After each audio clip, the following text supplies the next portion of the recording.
When you hear the words first self-made, American millionaire, who comes to mind? A Rockefeller, a Carnegie, a Vanderbilt? Titans of industry who built empires of steel, rail, and oil. Their names are etched into the very fabric of the nation. Their stories taught as the American dream personified. Now, when you hear the words first self-made black millionaire, one name often comes to mind: Madam C.J. Walker, the hair care magnate whose story of grit and genius is legendary. But what if that story, as inspiring as it is just one chapter in a much larger, much older book? Long before her hair care empire transformed the 20th century, an entire generation of black entrepreneurs had already written the playbook for building wealth in a nation designed for them to fail. These are the forgotten stories, the erased legacies, the secret playbook of America's first black millionaires. They were men and women who, in the darkest and most oppressive years of American history, some, while still legally enslaved, didn't just dream of freedom. They architected fortunes. They navigated a system of brutal inequality, not only with resilience, but with strategic brilliance that's been almost entirely scrubbed from our history books. They didn't just play the game. They infiltrated it, manipulated it, and in some cases, created entirely new games of their own. This isn't just a story about money. It's a story about ingenuity in the face of injustice, about building kingdoms in the shadows, and about the hidden rules of power they mastered to achieve the impossible. Before we open the playbook, we have to understand the battlefield. For Black Americans in the 18th, 19th, and early 20th centuries, trying to build wealth wasn't just a challenge, it was a revolutionary act. The system wasn't just unhelpful, it was actively hostile.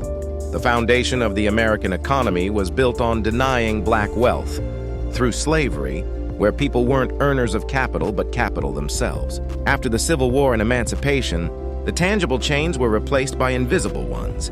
The promise of 40 acres and a mule was broken. Instead came new obstacles: the black codes and Jim Crow laws. They created a system that dictated where black people could live, what jobs they could hold, and even whether they could own property. Then came financial warfare, redlining. Banks drew literal red lines around black neighborhoods, marking them too hazardous for investment. No home loans, no business capital, no insurance. Financial strangulation designed to choke generational wealth at the root. Employment was another battlefield. Black workers were always the last hired and the first fired. And when black communities did achieve prosperity, they were met with violence. The 1921 Tulsa Race Massacre and the destruction of Greenwood, known as Black Wall Street, wasn't an accident. It was an erasure. This was the world they lived in, where every dollar earned was an act of defiance. To become a millionaire, here wasn't just about business savvy. It required a playbook of radical, audacious strategy. Long before slavery ended, a few bold figures were already laying the groundwork for unimaginable wealth. They operated in gray areas, in frontiers where the rules weren't yet written, and they turned that uncertainty into their greatest advantage. Our first example is William Alexander Leidesdorff, a man many historians consider America's first black millionaire and one of the founders of San Francisco itself. Born in 1810 in the Danish West Indies to a Danish-Jewish father and an Afro-Cuban mother, Leidesdorff's mixed ancestry placed him between worlds, and he learned to use that ambiguity with precision. A master ship captain by trade, he sailed into Yerba Buena, what we now call San Francisco, in 1841. Before the gold rush, before the boom, that was his genius play: get to the new frontier before the world arrives. He built the city's first hotel, its first major warehouse, and launched the first steamboat on San Francisco Bay. Then, by becoming a Mexican citizen, he secured a 35,000-acre land grant. When the United States took over California, his diplomatic skill was so respected he became America's first black vice consul. He sat on the first city council in the first school board, literally helping build San Francisco from the ground up. At his death in 1848, his estate was worth over $1.5 million. Weeks later, gold was found on his land. Leidesdorff's play was the use of identity and opportunity. Go where? Social rules are fluid, and build before others see the value. while Leidesdorff built.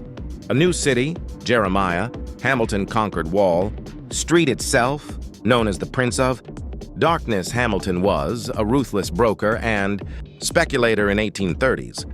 New York, a financial manipulator, a master of the short corner, a man who once battled Cornelius Vanderbilt and won, operating in an era when a black man on Wall Street was unthinkable. He made millions buying rail stock, real estate, and prestige. By 1875, his fortune was worth more than $2 million, around $70 million today. Yet even that couldn't protect him from racism. During the 1863 draft riots, a white mob tried to lynch him.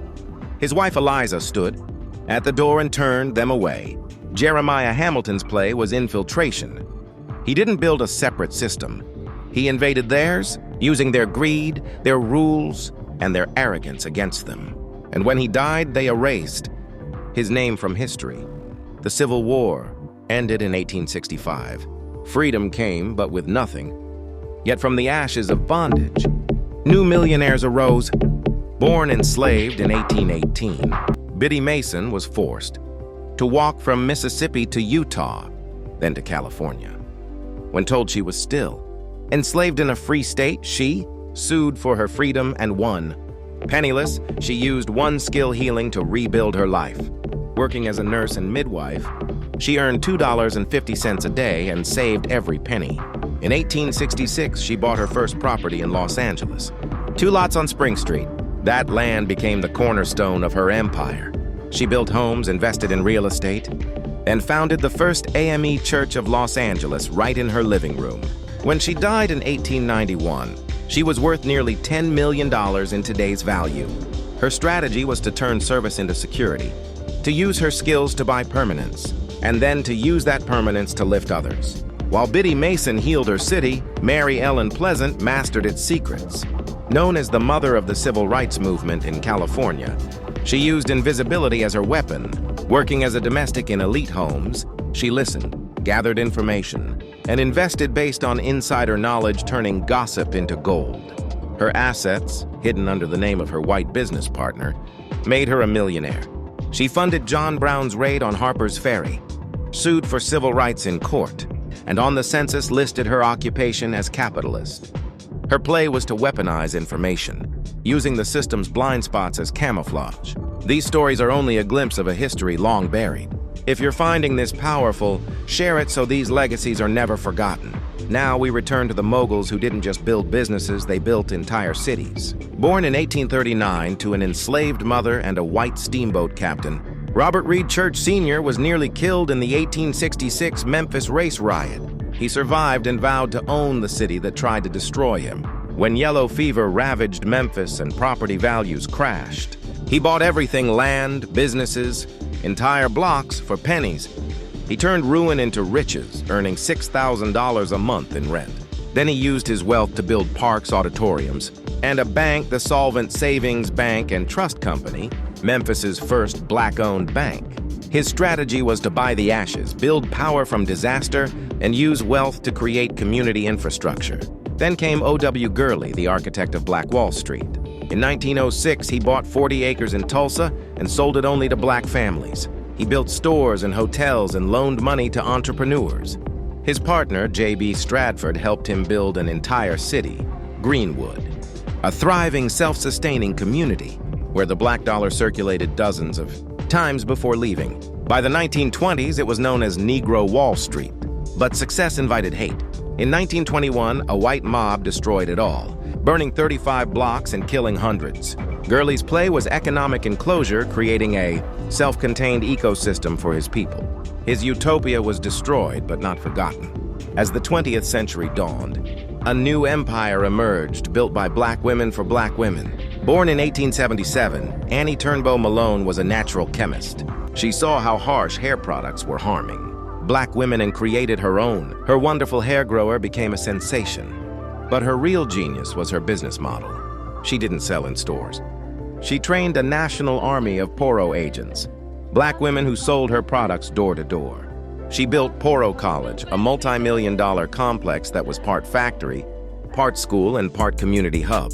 She became one of the wealthiest women in America and one of its most generous philanthropists. One of her students was Sarah Breedlove, who the world would soon know as Madam C.J. Walker. Born in 1867, orphaned at 7, widowed at 20, Sarah Breedlove rebuilt her life from scratch. Learning from Malone, she created her own formula and brand. With her husband Charles Walker's help, she became Madam C.J. Walker. Her face was on every product. Her story was the brand. She built an empire of 25,000 Walker agents, empowering women through business and beauty. Her conventions rewarded not just top sellers but top givers. Madam Walker proved that branding and empowerment could coexist. Together, she and Malone built an industry that uplifted a generation. We began this journey with a question and uncovered a legacy, the stories of America's first Black. Millionaires aren't isolated miracles. They are a connected playbook. Leidesdorff the pioneer, Hamilton the infiltrator, Mason the transformer, Pleasant the strategist, Church the phoenix, Gurley the visionary, Malone and Walker the industry creators. Each played a part in rewriting the rules of wealth and power. When denied credit, they built banks. When excluded from markets, they made their own. When told they couldn't build, they built entire cities. Their success wasn't in spite of the barriers. It was the response to them. The secret playbook of America's first Black. Millionaires is more than history. It's a blueprint, a reminder of what brilliance, unity, and courage can build even on the most difficult ground. What do you think is the most powerful play in this story? Share your thoughts and make sure these legacies are never forgotten.